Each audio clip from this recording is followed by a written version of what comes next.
And welcome to Tell Me Your Story. New paradigms for a new world. We're giving you choices and knowledge of those choices to help make your dreams come true. And it's great to have you with us, as well as our guest who is going to share with us, I think, some very interesting, fascinating things as far as the work that she does. And her name is Lisa Estehart. And Estabrook, I don't know who that other person was. I was reading further down in the elements here. I It's like that Lisa version. That sounds good. Estabrook, and thank you for joining us, Lisa. We've had an interesting journey that was on me, but that's okay. It happens. But we solved the problem, and here we are. You're an artist. You're a mother. You're a way shower, author. You're a home herbalist as well as a plant. I like this, a plant whisperer.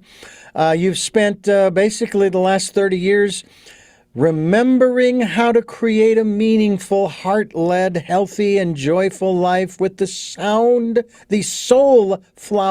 plant spirits as your loving guides. We'll talk about that as well. And you also have an oracle deck. What's the difference between an oracle deck and I guess the best comparison would be a tarot card deck? Right, right. Well, tarot is a really ancient system. It has particularly a major arcana and a minor arcana and a set of different suits that you learn. They all have their assigned meaning.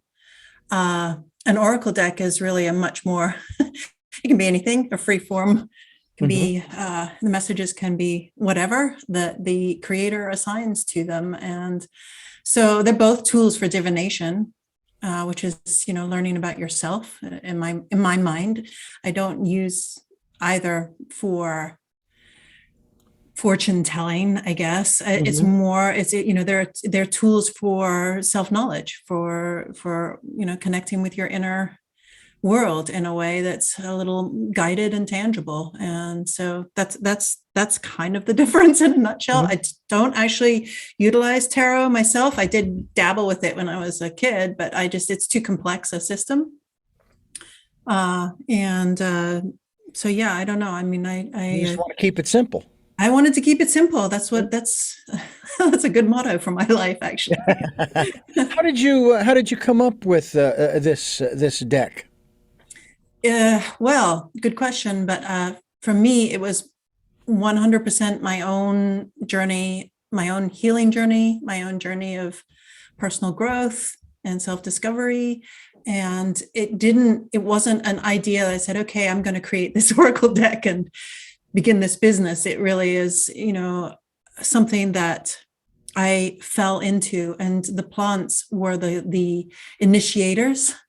And they guided me through the process. I was probably halfway through the deck before I actually realized that I was creating a deck. So the intention behind it was always just simply to grow myself. And then when I completed this project, I was encouraged to self-publish it. I self-published it in 2016. And my Soulflower journey is just continuing to unfold and unfold and unfold since then, including now the mass market version that Findhorn Publishers, which are an imprint of inner traditions, they have stewarded it into what I want to say is it's grown-up version. It's very adult.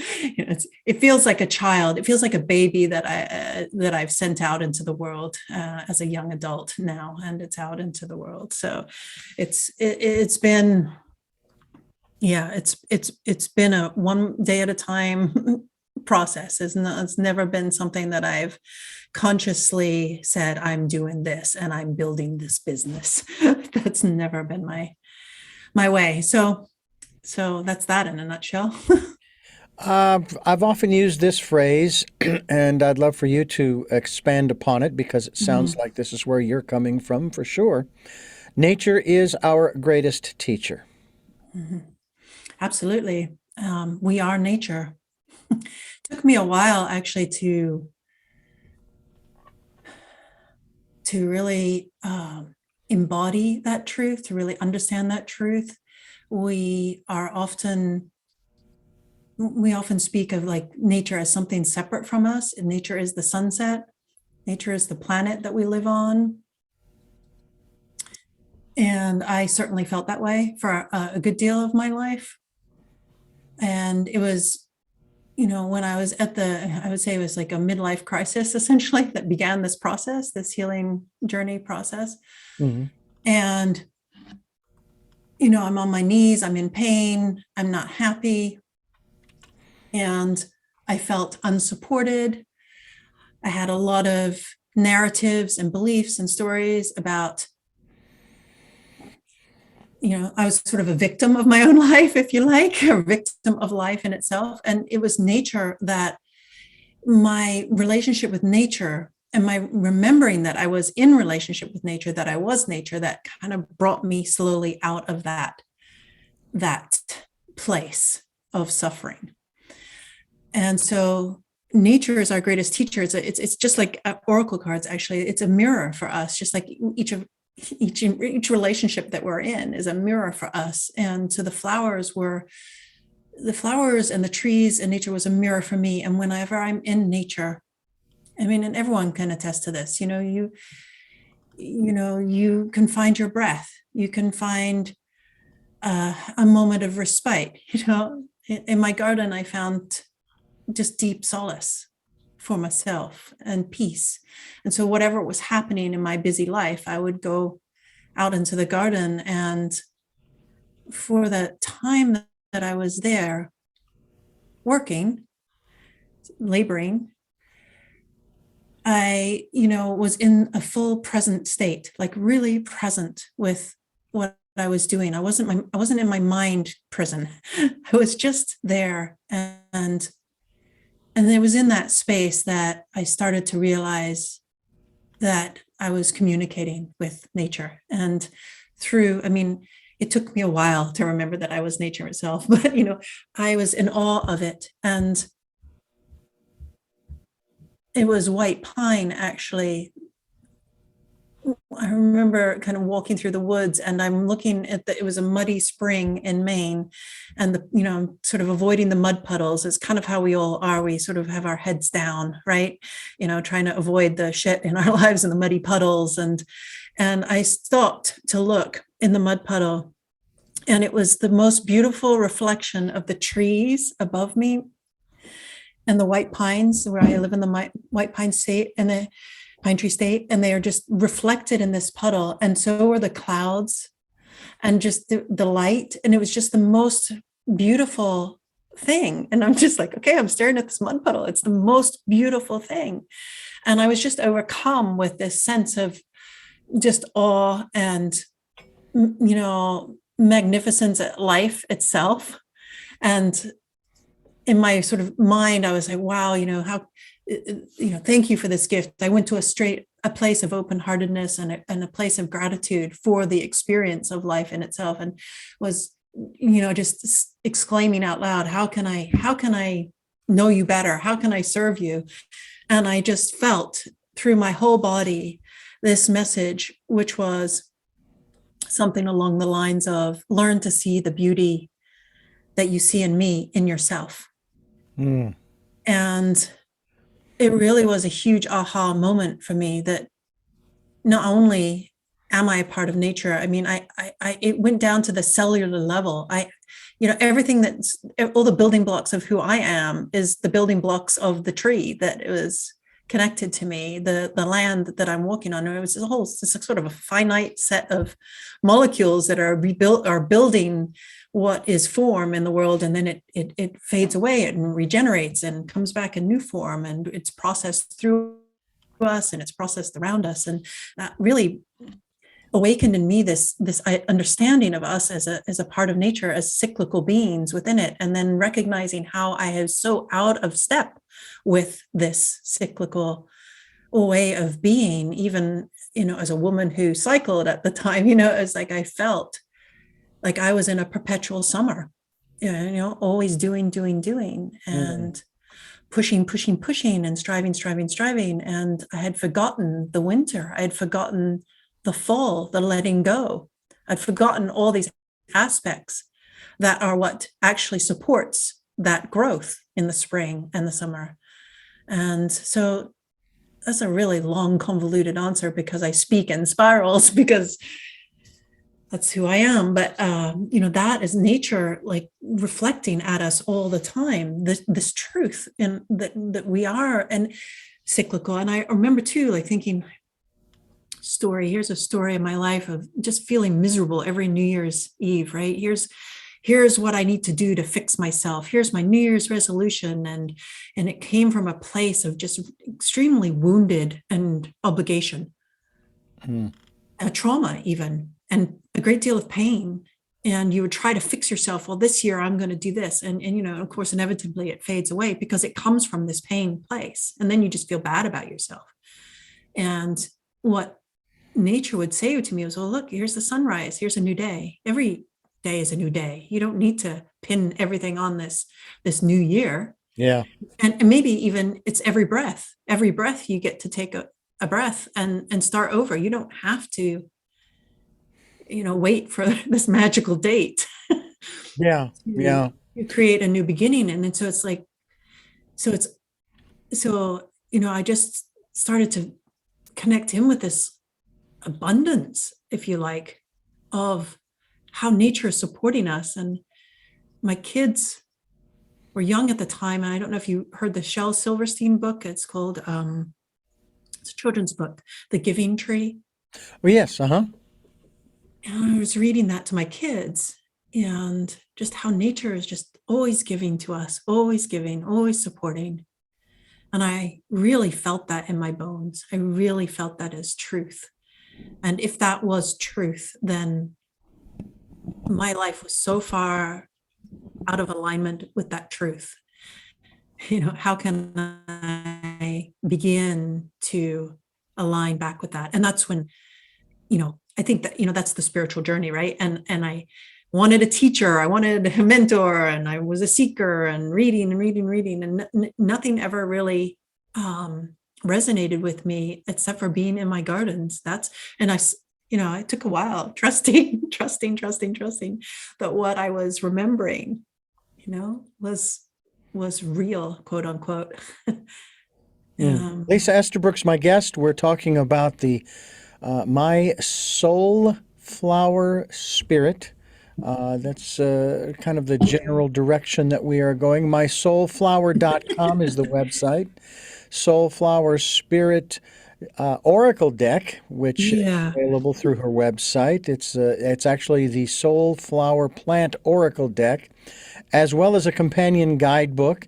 And we certainly hope that you'll go to her website, once again, mysoulflower.com, to find out more about not only her, but also these different opportunities for you to not only find out more about yourself, but also find out more about maybe your life's purpose, the direction that you need to be going. And we hope that you'll continue going with us here on Tell Me Your Story. I'm Richard Dugan, your host, and we're here with Lisa Estabrook, and we're talking about the work that she has done to bring about a refocusing, if you will, on what's really important. It's interesting how we seem to be focusing of late, Lisa, on these the aspect of nature, the natural world, and yes, there's a lot of concern over the changing of the climates, and that how what impact does humanity have on those changes. Maybe they are cyclical, but has humanity accelerated the cycle? That kind of thing. And people argue about the science. And I sit here, Lisa, and I say, I don't care about science. I don't care about any of that stuff. I ask the only question that I'm waiting for an answer from those, especially from those people who are not ones who they'll use science to undermine, if you will, the validity of the cycles of climate change and humanity's impact. But then when it comes to the science that verifies humanity's impact, they ignore it. And I'm going, wait a minute, you can't have it both ways. But the statement I want to get to is this: shouldn't we clean up our home? That's all I care about right now, cleaning up our home. And that would make a huge difference, wouldn't it? Absolutely. And that includes our own homes, figuratively, literally, Literally and figuratively, metaphorically, whatever it Yeah, could all take. of it. I mean, yeah. I mean, we're so interwoven with it. I think there's just this huge trauma that humanity believes that we're separate from it or that we can control it. Dandelions on the cover of my book, my deck. Dandelion is one of the greatest allies that I have in my life. And it's sort of, talk about paradox, it's one of these, it's like a first responder plant.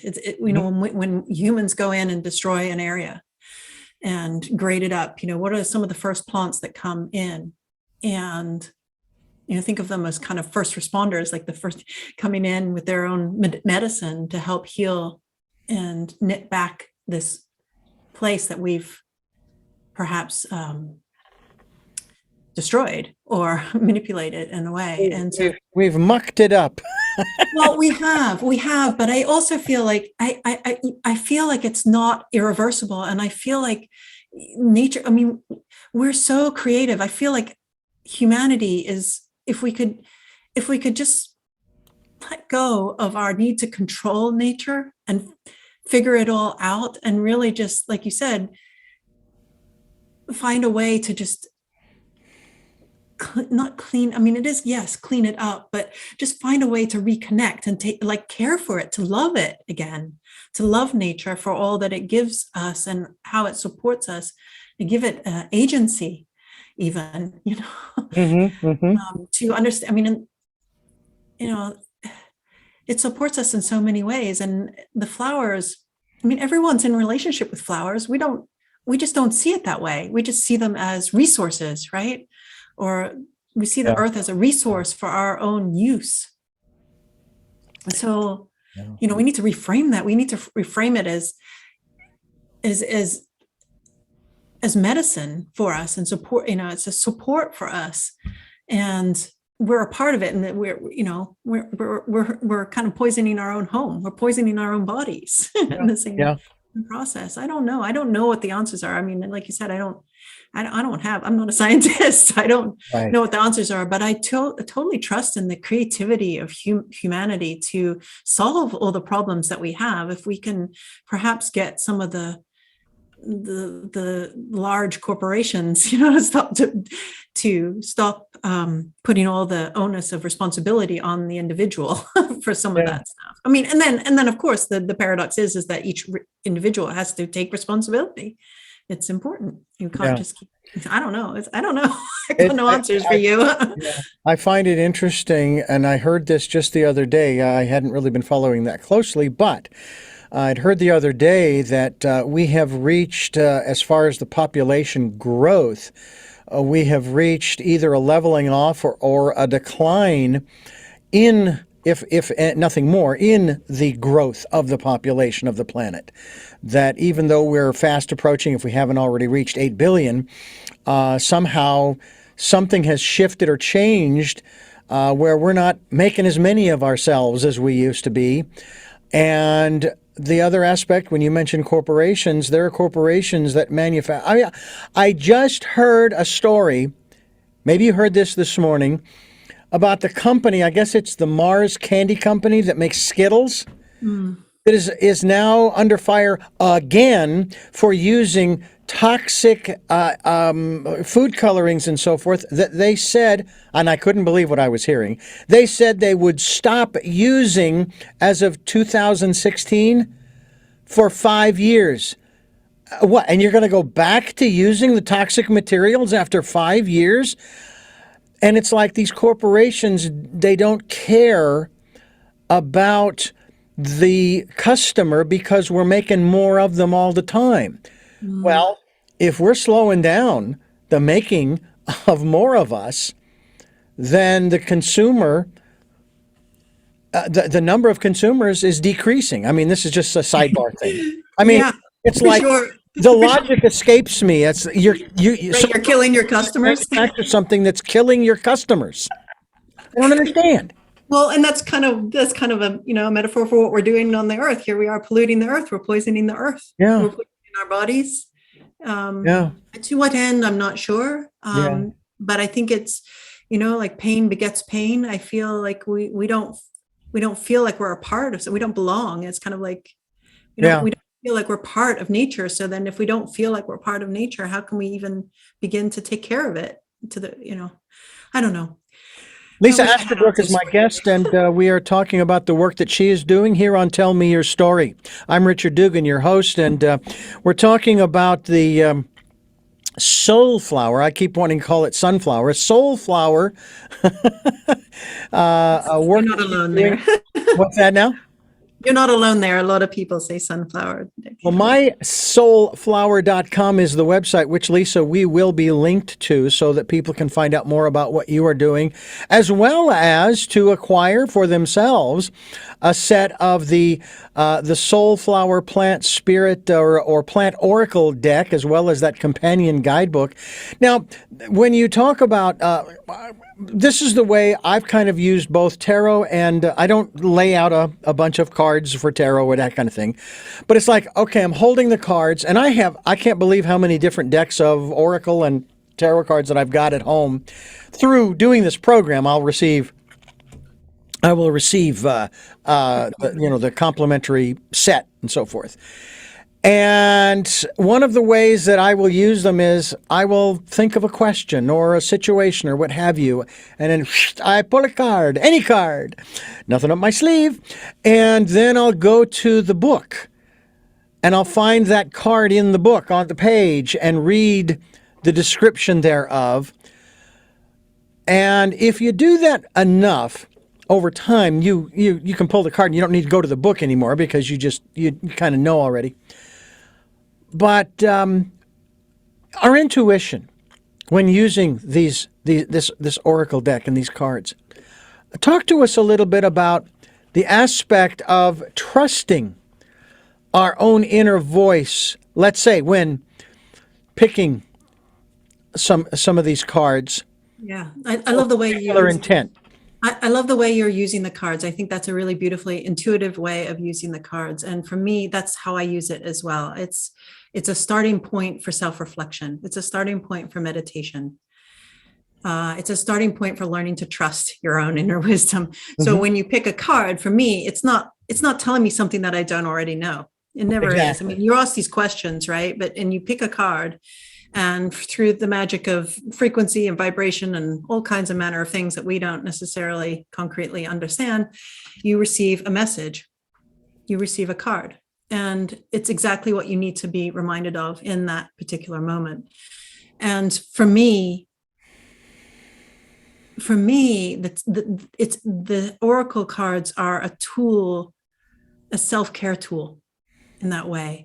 And your intuition it's a muscle. It's a muscle. And we don't use it because we're waiting for something, someone, an authority, an external authority, an external expert to tell us what to do.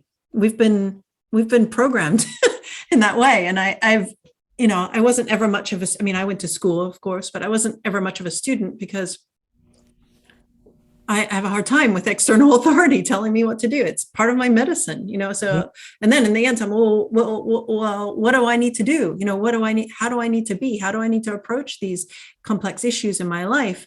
How do I heal? And over time, as I'm watering myself, as I'm tending to myself in the way you just described with the daily pick, it's like I'm a complicated houseplant. I need to learn who I am and understand myself more. And so the more I continued with this daily practice, the more I was trusting my own ability to make choices for myself based on how I was feeling and my own experience, my own lived inner wisdom. Now, the cyclical nature of it that's important is that we have all these experiences in our lives, right? Over and over and over again. And we perhaps don't have the time or the space or the means to spend time integrating what it is that we've learned. And so we experience perhaps patterns in our lives, Mm-hmm. similar experiences over and over again, different cast of characters, same experience over and over again. If we don't take that time to integrate what we have experienced, to really compost those ideas, to really understand it and embody it, then the next time we experience it, we kind of go, it's like a vicious circle. Now, the universe is more of a spiral. So it says, okay, well, the next time you come around, because you've spent this time integrating, you spent this time in self-reflection, you're going to, maybe not instantly, but you're going to recognize the pattern. And then you have this choice point. Yeah, well, am I going to repeat this pattern that I know is painful unconsciously? Or am I going to make a conscious choice this time to do something different, or to say something different, or to be something different? And so then you go around that spiral, and you're growing. And that's the nature of the universe. And, and it's always changing. And so we have this idea that we can control life. And we simultaneously want change, but we don't like change because it's hard. Yeah. So how can we navigate it? In other words, how can we navigate it? And that's where our intuition and that's where our hearts really step in, because I feel like each one of us, we're bio-individual. There's nothing, no one knows my situation. No one knows exactly there's similarities, there's cultural similarities, there's, school similarity, there's many similarities in the soil that makes up my life, but it's unique to me. And so when you're doing a daily card pull, when you're really starting to learn yourself, you're really starting to learn what makes you tick, how, oh, that belief that I've been carrying around, that story, actually it doesn't make much sense to me anymore. It doesn't feel good anymore. And I've learned that I want to do something different. So to me, it's like this beautiful spiraling process of coming to deeper and deeper levels of understanding. And that's of who I am. And this is this nature of growth. So instead of trying to control life and, make sure I've got everything in place, this is what I did for my first half of my life. I'm doing what the teachers told me to do. I'm doing what my parents told me to do. I'm doing what society told me to do so that I will be happy and healthy. And then actually, well, you know what? That doesn't agree with me. I can't eat that. I can't do this. This doesn't support me. And what does support me? Well, now I need to actually take a look at what it is that my body is telling me. And our bodies are so wise as nature. They are wise, and our symptoms are telling us, what is out of alignment, what do we need, what our own biome, our own microbiome, our own inner ecosystem needs to thrive. And that's where that's where I've put my focus, because also I know, we generationally, we keep repeating these patterns. And I didn't want to pass on my trauma. I didn't want to pass on my habits and my family, trauma and patterns that are not supportive of growth and not supportive of, happiness and well-being. So I don't know. So that's what intuition is to me. And again, a spiral. Lisa Estabrook is my guest, and it's fascinating conversation we're having, and we're going to continue having here on Tell Me Your Story. I'm Richard Dugan, your host, and we encourage you to spend a little time. Go to her website. Her website, of course, is mysoulflower.com, and look into this wonderful little Soulflower plant oracle deck, as well as the companion guidebook, and find out more about that. Let's talk a little bit about. Oh, I guess I should also let you folks know that she is, of course, as most people are, with one exception, me. She's on Facebook. I do have an Instagram, folks, and so does she. So you can certainly connect with her through those. Instagram, as a matter of fact, happens to be, let's see here, my Soulflower. That's how you'll find her, my Soulflower. I want to talk to you a little bit about something that is, I think, going to be interesting for a lot of folks, because the focal point for a lot of these programs has to do with community. And you have an interesting way of phrasing it, of course, is the Soulflower CommUNITY Garden. Tell us about that. What is that? Well, so flower medicine for me, plant medicine, earth medicine is found in our stories. And when we gather together and we share our stories, as you are obviously doing here, we have an opportunity to pass on our wisdom or to see that we're not alone in our challenges. And this community, for me, is a space to share my stories, a safe space to share my stories, because Facebook for sure is not, and neither is Instagram. It's a place to actually build real connection, because that one-way interface of Facebook, you're standing there with your megaphone shouting and you're not listening. And a big part of growth and self-healing is in listening to other people's stories and witnessing other people's stories without judging, without intending to fix another person, just to see them, just to really see them and witness their experience. And so to me, this is what nature is showing me, that a healthy ecosystem is diverse. First of all, you have many different plants and trees and insects and animals in a healthy ecosystem. And I wanted to create a space where I brought together, at this time, women from all different walks of life, and from all different stories to share in our experiences, to share our stories, and to really begin to understand that we're not alone and we're not separate. So it's very small. I think that the new earth, I feel like, is going to be made up of many, many, many small communities, and that larger is not necessarily better, that we don't need huge platforms. What we need is connection. And I find that I need a much smaller platform. I need to be one-on-one, or just to, being able to connect with people one-to-one to really actually connect in a way that's meaningful and feels nourishing. So that's the vision for that space. And it's a work in progress, as are we all. But I hope that, if somebody feels resonant with it, if they feel like it's a space that is calling to them, that they will find community, and they will find that they are welcomed, that they will find that they are seen and not judged. And I would, and they are inspired perhaps by each other. How do you feel when your intention for this space and community? I'm curious. It's interesting because I did have a Facebook 3 different times. I've had a Facebook page 3 times.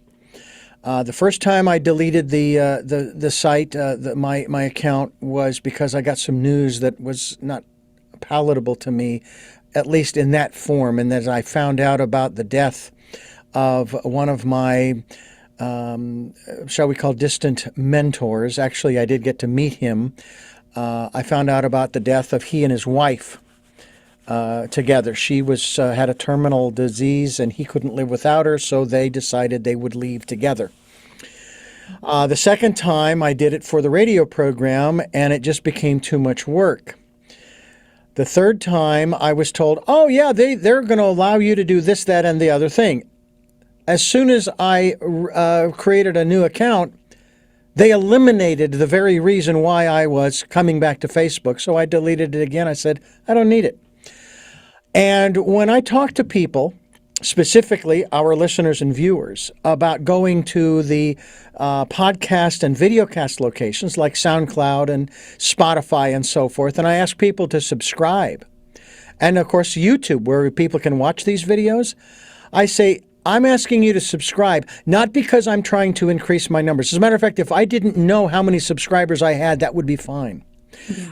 But what subscribing does is it gets you notified, you, the listener and the viewer, notified that there's a new interview available with new information that I think you'll find interesting and informative and enlightening and educational and so forth.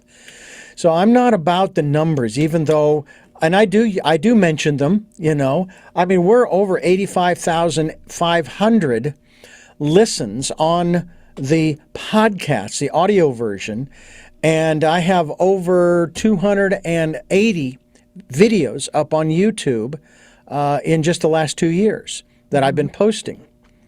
Now, all of that sounds great, but it's more, Lisa, you are helping us to lay out some more plates on the smorgasbord table of things that people can come and try. Right. If it resonates with some. So that's what we're trying to do here, is just put the information out there.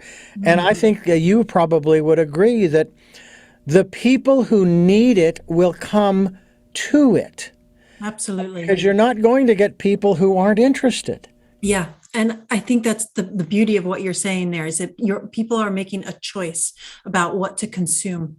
And we get on Facebook and there's so much choice. That's huge. It's like going into a big, all you can eat buffet, and you just end up leaving feeling kind of overwhelmed and sick and not really nourished and supported. So it's about making a choice with, and of course, then we've been kind of seated with this fear of missing out, like, I got to find out everything, I got to know. And have you ever been to a restaurant and they hand you the menu and it's like 3, 4, 5, 6, 7, 8, 9, 10 pages, and you sit there and you're going, okay, I can avoid all of this just by saying, bring me one of everything. right. And again, I'm not saying there's anything wrong with a 10-page menu. It's great to have choices. But when we talk about choices on this program, and you've heard me use the phrase giving you choices and knowledge of those choices to help make your dreams come true, when one is going to make a choice, one needs to know what they are and find as many as they possibly can. But there does come a point at which you need to stop searching for other choices and pick one. Yeah. And that's where that inner voice comes in, isn't it? That's when you have to listen inside. Right. And know what resonates with you. So it's like Facebook is going wide, and then you go and find the people that you resonate with. Yeah. And you go deep. That's what I like about LinkedIn. I don't use that platform, but I've heard that. I would say maybe that's my Facebook, if you will, is LinkedIn, where I do get a number of my guests from. I do not belong to a lot of groups. I belong to, I think, one metaphysical group and one radio broadcast group, but that's it. And that's enough. I very rarely like things. Just, what does that really mean? Okay, I liked it, great. And so what does that do for you just because I liked it? So what? And if I put something up there and I post very little, if you like it, great. If you don't like it, great. It's no skin off my nose. Right. Again, it's on, and I'm learning, I'm growing, I'm changing, I'm evolving, and my beliefs of yesterday are not my beliefs of today, are not my beliefs of tomorrow. I want to talk to you a little bit about that as we continue here on Tell Me Your Story. I'm Richard Dugan, your host, and Lisa Estabrook is my guest, and we're talking about mysoulflower.com. That is her website, as well as the Oracle deck that is available through her website, along with the guidebook. Tell me a little bit about your background, your upbringing, and the philosophy or philosophies that you were raised with. Yeah, I grew up in England. I'm an American citizen. I grew up in England. I kind of picked up on the accent. It's very faint. It's very faint, but I picked up on that. My mother still lives in London, and I was actually, I used to think it was more of a curse, where I didn't actually have, a spiritual or religious framework for understanding life. Mm-hmm. And actually that's turned out to be a blessing, because I've have always been given the freedom, if you like, to figure out things on my own. Now, sometimes that would feel like I had the mindset that I was not being supported, when in actual fact, I was given so much room, the biggest container, in fact, that I could make my own way. So it was kind of a paradox there in my upbringing. So I had too much choice, just following on from what from what you were just speaking about. And so some of the deep beliefs that I held, which I think are held by many, was that there's judgment about what is right and what is wrong. And that, again, external authorities of what is right and what is wrong. And I was a pleaser. You know, if I just do what I'm told, everyone's happy with me and they're going to love me and I'm going to belong, right? Just behave. Just behave. Just do what you're told. Just do what you're told. And another big belief I held was that life is hard and then you die. My stepfather, bless him, is East London, and he had a hard life, and World War II, and rationing and all those kinds of things. But to him, life is a battle, a war to be waged and won and conquered, and only the fittest shall survive. And you've got to be the best, and you've got to work hard, and all these kinds of things. And I subscribed to all of those, and not one of them turned out to be my truth. Not one of them. Yeah. Not one of these beliefs. They turned out to be prisons for me. And I suspect that they're prisons for a lot of people, a lot of humans. So raising my children, they have been my biggest teachers. And I think that's a cliche, perhaps we say that a lot, but really they're the mirrors for me, mm-hmm. of what, old patterns that I would just speak, using shame or to manipulate in ways that I was like, oh my God, did that come out of my mouth? I don't mean that. I don't mean that. That's not true.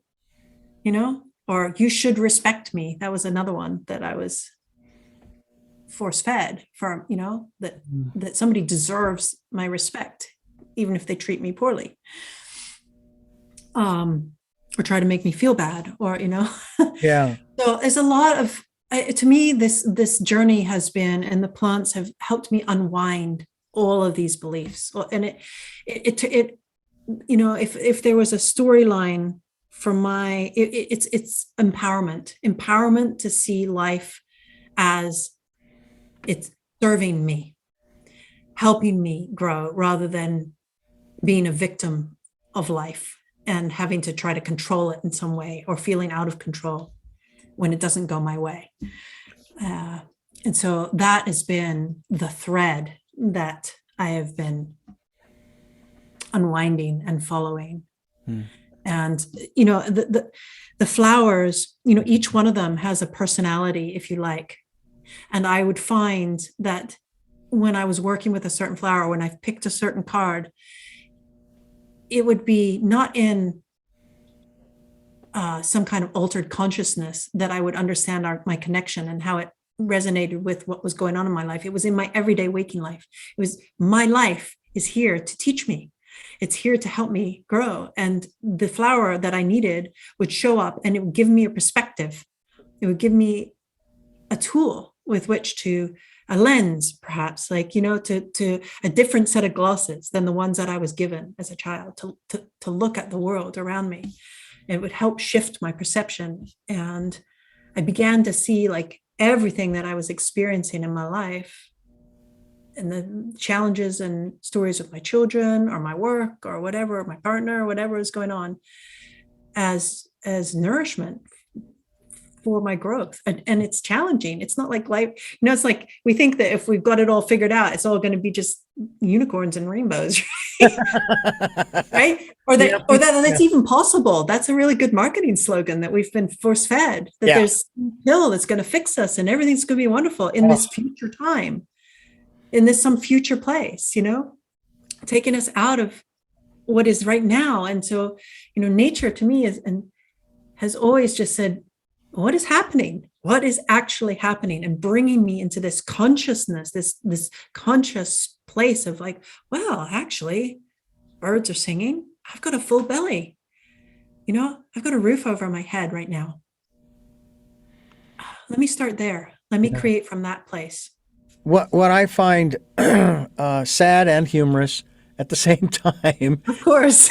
is especially from those people who are of a particular philosophy that some outside force is interfering with their joy or what have you. And many people will, of course, they'll say, well, look at Job and look at what he went through and so forth. And I think of that biblical passage from the New Testament where he's trying to explain to his followers, his disciples, who are grumbling about those very things you just alluded to.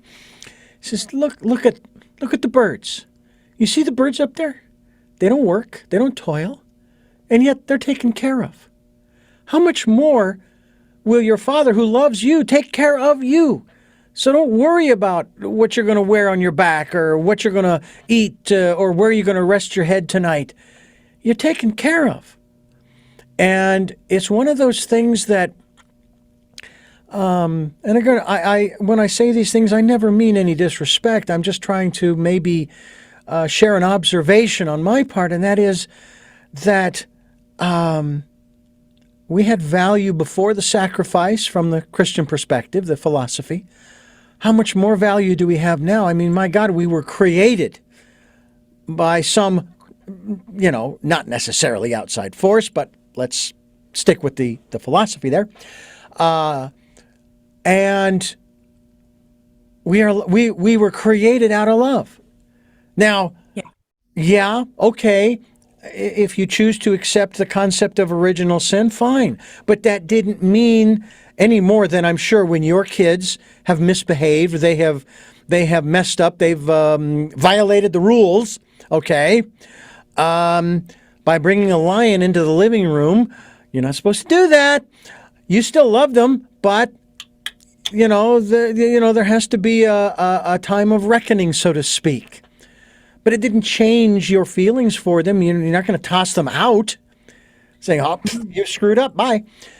And so then there's the sacrifice. It's like, well, how much more? I mean, how do you go from pricelessness before to beyond pricelessness? You're either priceless or you're not.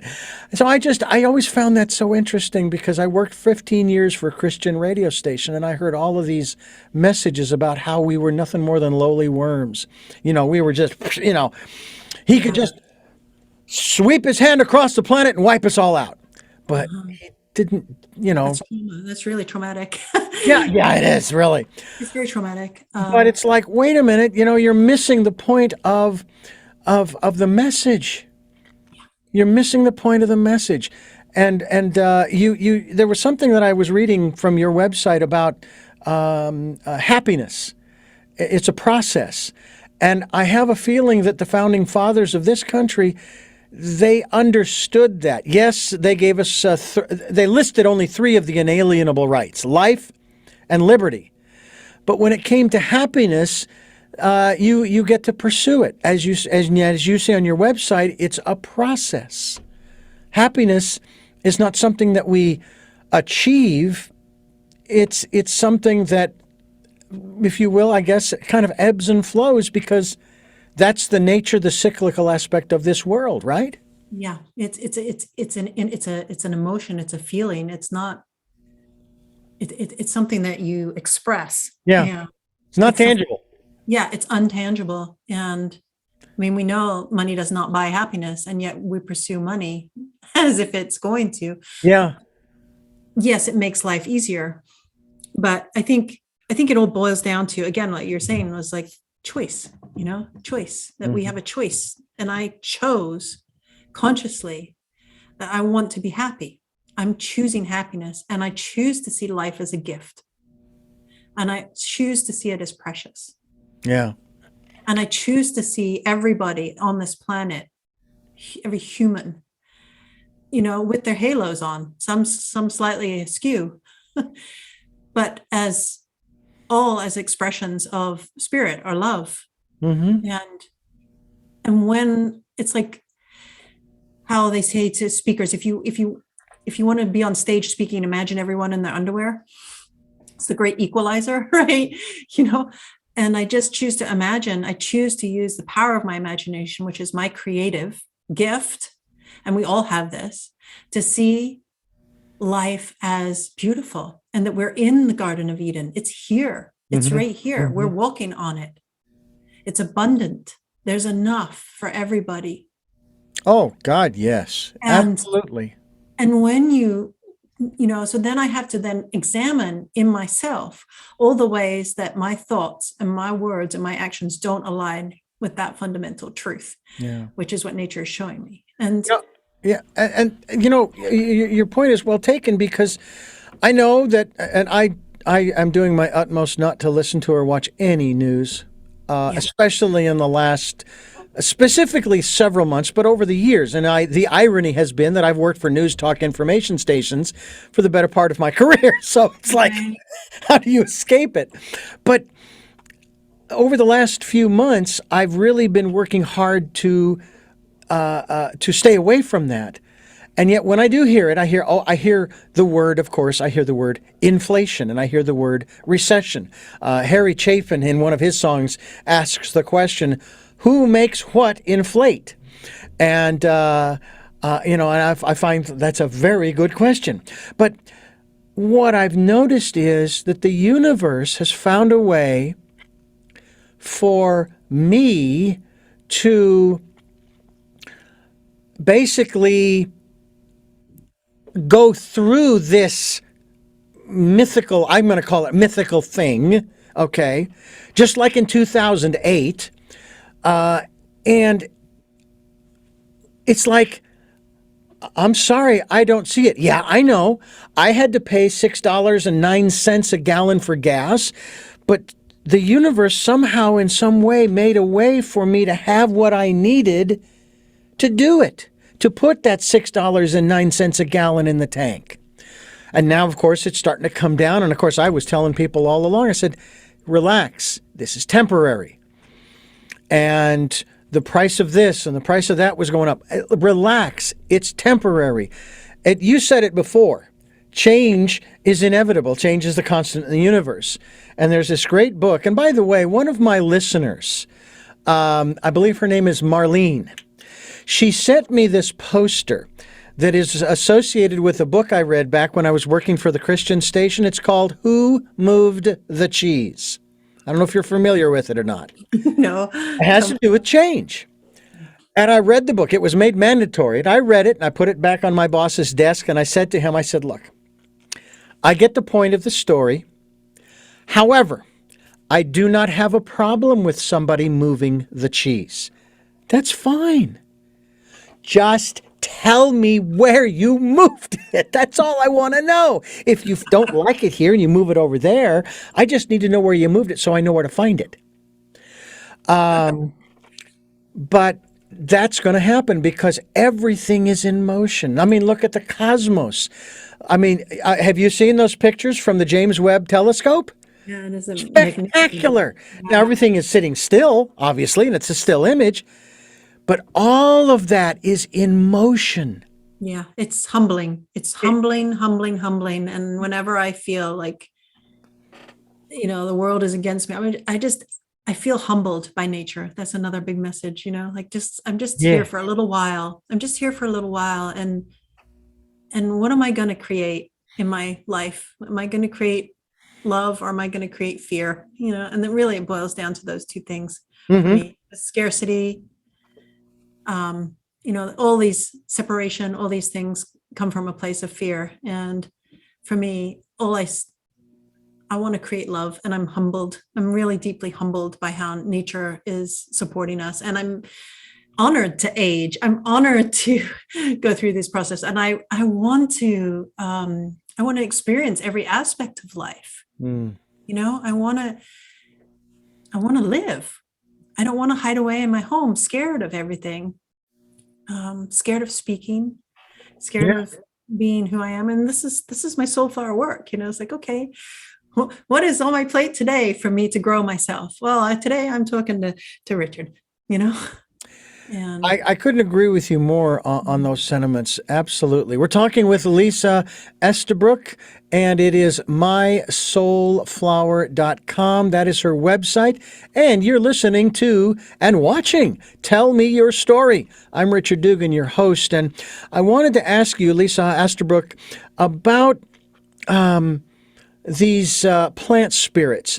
Now, sort of a sidebar, but sort of related. You may or may not be familiar with a scientist back in, I believe it was the 20s or 30s, 1920s or 30s. Okay, his name was Jagadish Chandra Bose, Indian scientist. He's written about in Autobiography of a Yogi. And he created a device called the crescograph, which helps to measure, I'll call it, the blood pressure of plants. It's the turgor pressure. And the way he was able to determine the sentientness of plants, he would take a cloth of chloroform and he would move it very close to the plant, and the turgor pressure would decrease. And then when he moved it away, the turgor pressure would increase. And he did with all different kinds of plants, to basically say they are living. Where is that connection in regards to these plant spirits that you speak of? well, so I consider all the plants my friends, my confidants, my teachers, my mentors. They have consciousness. They have personalities. They don't communicate in the way that we communicate. They don't make words. They don't have a mouth, obviously, but they communicate, and they communicate through our hearts. They communicate through the language of resonance and connection and love. And I think there was a realization at some point in my life, like how we're all in relationship with flowers already. We already know they speak to us. It's just that we are trying to pigeonhole them like everything. So like, we've taken the magic out of the science, science and spirituality and magic. It needs to, it's like two sides of the same coin. We need both. We need both. And everything that's ever created has come from imagination, right? It's not necessarily come from a lab, but the lab, you have to have the inspiration and the imagination to start the scientific, like this yogi made this machine. Well, what was the inspiration? And that was the magic part. And we need to remember that not everything that we know can be seen or quantified. And so with the flowers, think about what you do if somebody's not feeling well and you want to help lift their spirits. Well, you might bring them a bouquet of flowers. What might you use to celebrate your wedding or your death? You bring flowers. You bring these plants in because they have meaning, and they affect the space in which they are brought. I mean, who hasn't, you put a vase of flowers in your room and it brightens up the space. It lifts the energy. So we know that, we feel that. We don't necessarily have a framework to cognitively or scientifically understand that, but we know it and we're in relation with them.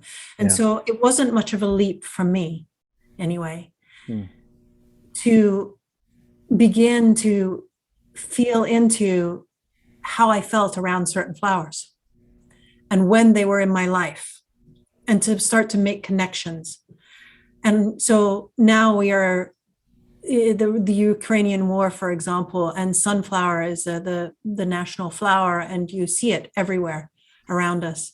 We see it in our social media feeds. We see it. I mean, it's in probably everybody's cupboard. We probably all have sunflower oil. We're ingesting it. We're in relationship with this flower. So now when you begin to kind of feel into the flower, I mean, I honestly, I use my imagination. I use that tool to become the flower, almost, to know. And as I'm tending it in the garden, I'm like, oh, you don't like being in the shade here. Oh, you don't like having your roots wet. You like being in the sun. You like, being in the center of the garden. And so you begin to kind of have this narration, you begin to have this communication like you do with a nonverbal child or a pet. You just know, oh, you're feeling thirsty. And it's like, it just grows from there. It grows from that point. And so, I've been in relationship with these particular flowers. There's 44 in this deck. They all grow in my gardens, or they're in the woods around my house. And I've been in relationship like I am with another human for a long, long time. And we've had lots and lots of conversations. And the sunflowers popping up to remind us is the attribution that the soul quality. And of course, like, they're complex beings. We're not just, you can't whittle me down to one particular, attribution. You might say crazy, right? Okay, she's crazy. But it's a soul quality, like a human. So so sunflower for me, it just is confidence. And the way that she stands so tall in her garden, stands tall about everyone else, and radiates this magnificence, this look at me. And some people feel very intimidated by sunflower, that they're very showy even. And yet they also bow their heads, and they're humble, and they're standing in the truth of who they are. Like, look, I am this incredibly beautiful sunflower, and I am standing in the truth of who that is and who I am. And I'm not apologetic about it. And so sunflower would show up in my life all the times where I'm like, it's okay to just be who you are, just to be yourself and have some confidence in who you are. And I would be like, maybe in my own internal world, driving along, worrying about something, and you'll pass some sunflowers on the street, or somebody will start a conversation, in the supermarket checkout in front of you, and they've got a sunflower on their t-shirt.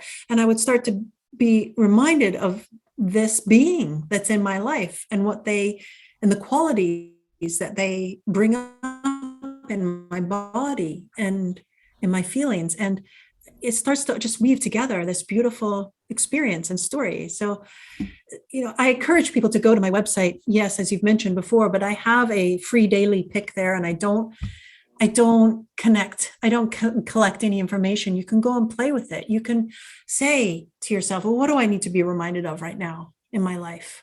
And you go through the process of picking a card right there and see how it resonates with you. See what comes up. Yeah. And then maybe just kind of, even maybe write the message. And I take people on a journey in my website. You can go deep as you want. And I share my stories and my experiences from my own life, not to tell people how to do things, not here's how you need to be happy, but to figure it out for themselves, to inspire them to begin that dialogue with themselves and with nature, and with themselves as nature. You have, so yeah, I don't know if where I ended up on that tangent, that spiral, as you do. You do, right? Things just drop in, and I just follow them. That's I right. just follow them. It's play. It's curiosity. Keeping an open mind. Exactly. To all the things that we don't understand, and we know germs exist, right? But we can't see them. So I'm like, let's be a little bit more open to potential of what our lives are and what our world is, and what it can be. You mentioned germs. I again, and I remember when I came up with this thought, maybe it makes me a little crazy too, but that's okay. when the coronavirus or COVID-19 was first shown to us on the screen, represented as the cell, with all those tiny little crowns on it. Someone said to me that, if you really look at it, there's a sort of an element, if you will, of royalty about it. Okay. Absolutely. But the other thought was, and I made this comment, and again, I mean no disrespect to anybody who has gotten this, has felt horrible, or has lost loved ones because of it. But the thought occurred to me because we're trying to find something to kill it. And I thought, well, how do you know this isn't some other life form? Where's the prime directive when you need it, Right, right. that kind of thing. Yeah, I mean, it has a potential to be, everything has a potential to be an initiator of growth. I mean, Yeah. and And can it bring us yeah, together, or does it divide us? And can we see that? And can something so small that can transcend all of our human constructs of boundaries and borders and socioeconomic groups or whatever, it doesn't, it's like it's laughing at us. It's like this transcends all of it. Maybe it brings us back into our humanity, brings us back into the fold of life, perhaps. Yeah. Yeah. Or, I agree. I agree. We can't live our lives in a bubble. Well, we can choose to. Sure. But the fact of the matter is that this is one of, who knows, maybe millions Oh, of yeah. other, shall we say, how do we put this, challenges to human existence. And to me, I would rather use that word challenge. That life isn't hard. It just has challenges. Yeah. And, some of them have a, how do they say in the Olympics, a level of difficulty of 1, and some of them may have a level of difficulty of 10. But it's, and no, I cannot do a triple sow cow. I barely know what that is. But it's just fascinating. I was talking with someone the other day, and we were talking about this concept of dualism. There isn't any dualism in the universe. Out in the cosmos, there's no judgment out there as to things moving around and crashing into each other, and supernovas exploding, and black holes sucking in whatever materials around them, and all those kinds of things. It's just what happens. And on the subatomic level, it's the same thing. But here, where you and I live, oh boy, is our judgment. And so I have started to view the world from a different perspective, and that is that there is no dualism. This is just what it is. It's what it is, and it can help to stay that observer. It's not easy, because we always want to make it, we want personal. I did this with people driving here in California. I'd get up in the morning and I'd get out there and we'd drive to work and then drive home. It's like, what's the matter with you people? And someone said to me something that was quite profound that really kind of nailed this down for me. I said, Richard, they did not get up this morning and say, let's get Richard. It's nothing personal. Now, on the one hand, I'm going, oh, well, thank God. Okay, I get it. All right. But on the other hand, what? They don't care enough about me, the narcissist in me. They don't care enough about me to, it's like, well, you should feel grateful that they didn't get up saying, let's get Richard, They're trying to get from point A to B, just like you. They just probably woke up. Maybe they're running late, whatever the story is. Just back off and let them do their thing, and they'll let you do your thing, and, Yeah. Absolutely. I really resonate with what you're saying. And again, it all boils down to choice. It all boils down to choice. Yeah. And to me, we live on a polarity planet, but I can't remember which plant it was. I think it was evening primrose, but it's like, it's like, why is it either or? Why is it always good, bad, right, left? Can we see them as, or light, dark, can we see them as two sides of the same coin, two both and bird, bring it together. And it's just, and then it's not one or the other. There's a whole spectrum in between of experiences, of realities, and we each are moving on that spectrum all the time. So to me, it's like just seeing, I always see this big ampersand, it's not or, it's and, Mhm. and how about Yeah. this? And that helps me a lot with just navigating my own experience, Yeah. and trying to be an understanding person. So Absolutely.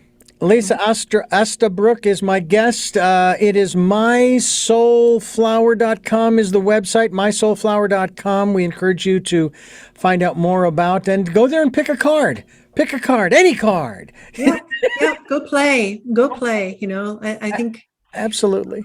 yeah, Uh, we take we're ourselves far too seriously. We do indeed. Go out and pursue happiness. It's one of your inalienable rights, all right? Go Yes. out and have some fun. Skip in the park, I mean, good heavens, do something and have a good time. And hopefully also listen to Tell Me Your Story. I'm Richard Dugan, and I'm here as your host along with my guest, Lisa Estabrook, and we're talking about the work that she has been doing for a few years, and I'm curious about your children, your family, and their receptivity to the work that you do, and this whole aspect of the plant spirits. Well, they accept me. They accept me. I didn't share this information. I didn't share that I communicate with plants, or that I listen to plants. This was my inner world for a very long time, and it was part of my journey to, in essence, to come out to my family, to be who I am, because I'm like, oh my God, are they not going to love me anymore? Are they going to think I'm kooky? No. And I've been absolutely just, all of our worst fears just never not realized. I was shown how much, I was shown compassion, I was shown understanding, even if they don't agree, even if they don't feel that or experience that for themselves. They are accepting and understanding, and we have fun around it. My husband likes to scream when I'm cutting the carrots for making soup. And it was him that came up with the plant whisperer kind of title for me, because I'm out in the Oh, garden, I'm a crazy heaven. plant lady talking to my plants. He's, what are you doing? I'm like, oh, well, nothing, I'm just talking to my plants. And he would make fun of me as the plant whisperer. And I said, well, I have to whisper it because I can't hear them otherwise. I have to be quiet. It's not like me coming out there and, and bulldozing them. And, I have to go Yeah. gently. I have to listen. And that's the way I've had to be in my family. And they're tending me, and I'm tending as I tend them. And we have fun around it. And we have hard times and challenges too. My kids are now 16 and 18 and about to be 22, and they have their challenges as well. And it's made me a better parent to be being and connected with the plants and nature. It's made me a better parent. It's made me a better person. Mm. And each cycle around this spiral, I hope to be to step into a greater and better expression of who I am each Yeah. time around. And so I look at my, as a spiritual journey, my 22-year-old is definitely where I was when I was in my early 40s. So I feel like that's how I know that this is how we heal the world, is when we do our own inner work. This is how we heal this planet, is each of us, taking responsibility for our own lives and our own journey. Yeah. And we, just to kind of circle back around to where we began this conversation, where you called me Lisa Estahart. And it's like, I have tried to reframe hard work as heart work. We are all in our minds. We are trying to understand the world from this logical, rational perspective all the time, where we need to open our hearts. And opening our hearts isn't a comfy process, but we need to open our hearts to ourselves and to each other, to nature. That's where we connect. That's where we all connect. And sometimes it takes a lot to break open our hearts. Yeah. And It reminds. it takes Yeah. a lot. it reminds me, and I've shared this before, it reminds me of that one scene in one of the episodes of Star Trek Next Generation with the android Data. And the episode basically surrounds individuals who they're working with who weren't completely honest along the way. And so they're having this conversation, and Data says, well, so wouldn't it be better not to trust? And he says, and Riker says, no, it wouldn't. Because there will be those times when the trust that you've placed in someone will be reciprocated, and they will honor that. But yes, there will be those times when it won't be, and they will, and they aren't. Some people aren't trustworthy, but it's worth the risk. And I think that we also have to recognize too, and you kind of alluded to this earlier, we don't know what they've been through, what's happened with them, and why they don't exhibit trustworthy behavior. We don't know the reasons behind that. Maybe it's because they were lied to for a period of time in their childhood, that kind of thing. We just don't know. So it's better to put yourself out there. And I think that we avoid being hurt or feeling as though our trust was betrayed. We avoid that when we recognize where the other person got this behavior from or attitude. Right. And you say, okay, I'm not going to take it personally because this is, right now, this is just the way they are. And maybe they're going through their own work and their own process and so forth. Maybe not. Right. And your seed of kindness might be the seed that lodges in their hearts and begins to open it. I remember my children, and this is out of the mouths of babes, how do you make an enemy? How do you deal with a bully? You make them your friend. It's like, I think humans we're all children. We're all babies out there in the world, hurt babies. Yeah. We're all hurt and we're all traumatized. And if you turn on the news, you're traumatizing yourself further every single moment. And, if we can understand that it's not personal and everyone's acting from their own unconscious level of hurt and pain. Mm-hmm. And I had to see that in myself. I had to see it in myself.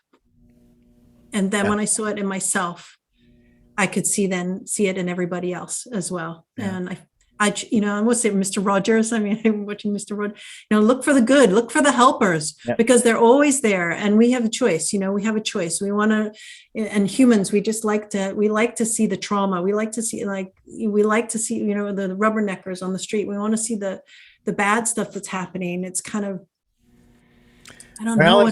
As in the media, if it bleeds, it leads. That's how that works. Yeah. Oh, it's awful, and it's awful. It's hard, and so I'm changing it from hard work to heart work, because we need to open our hearts. We need to begin, feeling the pain, feeling our bodies, and. Yeah.